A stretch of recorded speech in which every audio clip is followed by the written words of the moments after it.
দর্শক, ঠাকুরগাঁওয়ের পাইকারি সবজির আড়ত সকাল থেকেই যেখানে জমজমাট হয় কেনা বেচা। আরো বিস্তারিত খবর জানাতে সহকর্মী ফাতেমা ছোগরা আমাদের সাথে যুক্ত হয়েছেন। ফাতেমা, নিশ্চয়ই জমজমাট শীতের সবজির দাম কেমন আপনার ওখানে?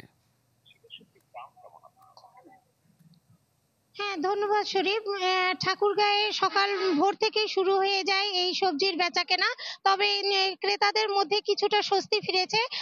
যেহেতু বাজারে এই নতুন সবজির অনেক আমদানি, সে কারণে কিন্তু ঠাকুরগাঁয়ের দামটাও অনেকটা কমে গিয়েছে। এখানে সিম, বাঁধাকপি, ফুলকপি, মূলা, বেগুন সবকিছুই 10 থেকে 15 টাকা কেজি দরে কমেছে এবং লাউ প্রতি পিস বিক্রি হচ্ছে 20 টাকা।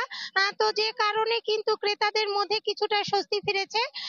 আমি এখানকার বিক্রেতাদের সঙ্গেও কথা বলেছি, তারা বলছে যে যেহেতু শীতের ভরা মৌসুম চলছে এবং এখানে প্রচুর সবজির আমদানিও রয়েছে।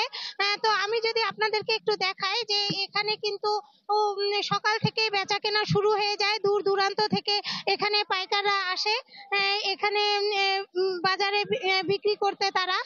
তো এখানে আমি একটু একজন বিক্রেতার সঙ্গে কথা বলতে চাই। একটু আসেন। কেমন দাম কমেছে? দাম কমেছে, কেজিতে 10 টাকা করে কমেছে। 10 টাকা করে কমেছে। আমদানি আছে।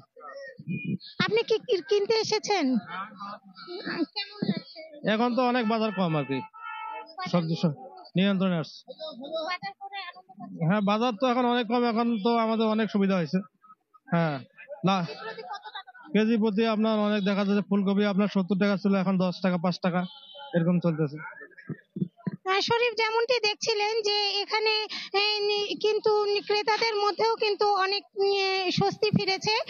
যেখানে ফুলকপি 70 টাকা ছিল, সেখানে 10 টাকা, 15 টাকা এবং 20 টাকা পাইকারি আড়তে।